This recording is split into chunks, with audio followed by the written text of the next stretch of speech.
15টা সুন্নত মুখস্থ রাখতে হবে। 1 নাম্বার সুন্নত ফজরের সালাত জামাতে পড়তে হবে। 2 নামাজ মুনাফিকদের কাছে সবচেয়ে কঠিন, একটা হচ্ছে ফজরের নামাজ আর একটা এশার নামাজ। 2 নাম্বার সুন্নাহ হচ্ছে আসওয়াক, মেসওয়াক করা। মাতফারাতুন লিল ফাম মারদাতুন লিররাব, মেসওয়াক করলে দাঁত পরিষ্কার থাকে, আল্লাহ খুশি হয়ে যায়। বিশ্বনবী বলেছেন যদি আমার উম্মতের জন্য কষ্ট না হতো প্রত্যেক নামাজের আগে মেসওয়াক করা আমি ফরজ করে দিতাম। সুবহানাল্লাহ। মেসওয়াক ছিল বিশ্বনবীর জীবনে শেষ আমল। এই মেসওয়াক করে বিশ্বনবী শেষ নিঃশ্বাস ত্যাগ করেছেন। বিশ্বনবী বলতেন নি'মা সিওয়াকিয়া যাইতুন ফাইন্নাহু সিওয়াকি ওয়া সিওয়াকুল আমবিয়া মিন ক্বাবলি। যাইতুনের ডালের মেসওয়াক কতই না ভালো, কারণ এটা দিয়ে আমিও মেসওয়াক করি, আমার আগে সব নবীরাই যাইতুনের ডাল দিয়ে মেসওয়াক করেছে। সুবহানাল্লাহ। 3 নাম্বার হচ্ছে দুহুন, তেল মালিশ করবেন। বিশ্বনবী যাইতুনের তেল চুলে আর গায়ে দিতেন। বিশ্বনবী বলতেন ওয়াদাহিনু ফাইন্না ফিত তাদহিনে বারাকাত, তেল খাও, তেল দাও, তেল মালিশ করো, তেলের ভেতরে আল্লাহ বরকত ঢুকাইয়া দিছে। সুবহানাল্লাহ। 4 নম্বরে আত্তিব, জুমার দিনে সুগন্ধি লাগিয়ে যাওয়া সুন্নাত। বিশ্বনবী বলতেন এই দুনিয়ার 3টা জিনিস আমার কাছে সবচাইতে প্রিয়, হুব্বিবা ইলাইয়া মিন দুনিয়াকুম সালাস। 1 হচ্ছে আন-নিসা, নারীদেরকে আমি পছন্দ করি। 2 হচ্ছে আত্তিব, সুগন্ধি লাগাতে আমি পছন্দ করি। বিশ্বনবীরে কেউ সুগন্ধি হাদিয়া দিছে, বিশ্বনবী নেয় নাই, এরকম কোন ঘটনা ঘটে নাই। আল্লাহু আকবার। আবার বিশ্বনবী বলতেন আরবাউন মিন সুনানিল মুরসালিন, 4টা সুন্নাত সব নবীদের সুন্নাত। 1 নম্বরে আল হায়া মানে লজ্জা। আরেক বর্ণনা এসেছে আল খিতান মানে সুন্নাতে খাতনা, এটা সব নবীদের ছিল। আর সেওয়াক, সব নবীরা মেসওয়াক করেছেন। আত্তিব, সব নবীরা আতর লাগিয়েছেন। আর নিকাহ, সব নবীরা বিয়েও করেছেন। চিল্লায় পড়েন আল্লাহু আকবার।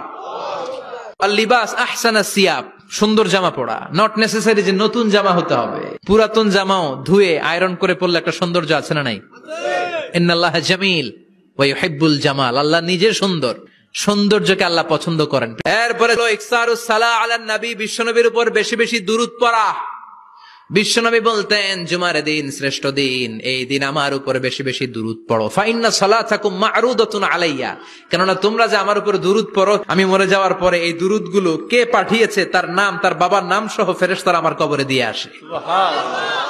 সাহাবারা বললেন ইয়া রাসূলুল্লাহ কাইফা সালাতুনা মা'রুদাতুন আলাইক, আপনি মরে যাওয়ার পরে আমাদের দুরূদ কেমন করে আপনি দেখবেন? ওয়াকাদ আরিমতা, আপনি তো পচে গলে মাটির সাথে মিশে যাবেন। বিশ্বনবী বলেন ইন্নাল্লাহা হাররামা আলাল আরদি আন তাকুলা আজসাদাল আম্বিয়া, নবীদের লাশকে খেয়ে ফেলা, নবীদের লাশকে পচিয়ে ফেলা জমিনের সব মাটির জন্য আল্লাহ হারাম করে দিয়েছেন।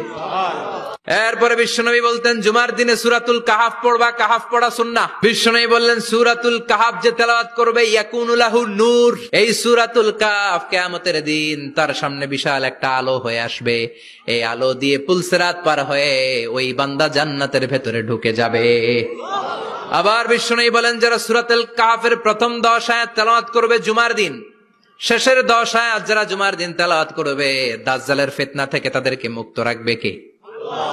এরপর আত-তাবকির ইলাল মসজিদ, মসজিদে আগে আগে যাওয়া সুন্নাত।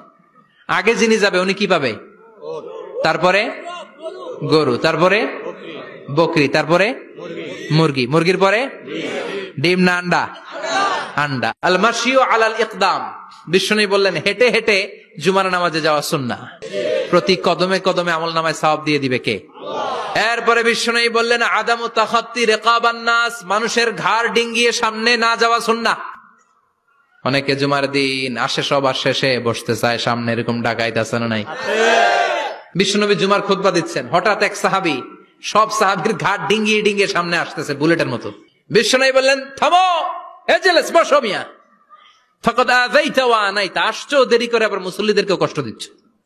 যেখানে জায়গা পাবেন ওইখানে বসবেন, মানুষের ঘাট ডিঙ্গিয়ে সামনের কাতারে যাওয়া এটা ঠিক না।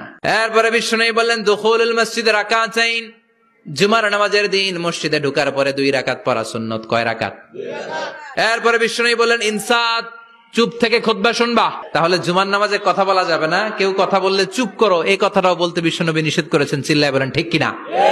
এরপরে মজার একটা কথা বিশ্বনবী বলেছেন জুমার নামাজ পড়তে যেয়ে যদি কারো ঘুম আসে জায়গা চেঞ্জ করে বসো। পুরো মসজিদের ডানে বায়ে রহমতে ঠাসা, খালি ঘুম আর ঘুম, আছে না নাই? ঘুম আসলে কি করবেন? উঠে যাবেন, উঠে জায়গা চেঞ্জ করবেন, পানির ঝাপটা দিবেন, ঘুম দূর করে দিবে কে? তারপরে বিশ্বনবী বললেন জুমার দিন দোয়া করলে কবুল হয়। এটা কখন? অনেক ইখতিলাফ আছে, বেশিরভাগ মুহাদ্দিসিন বলেছেন জুমার দিন আসরের নামাজের পর থেকে মাগরিবের আগ পর্যন্ত, বিশেষ করে মাগরিবের আগের আধা ঘন্টা, এই সময় আল্লাহর কাছে বান্দা যদি কিছু চায় এই দোয়া আল্লাহ ফিরিয়ে দেয় না। এই 15টা সুন্নাত আমল করা যাবে তো? সবাই রাজি?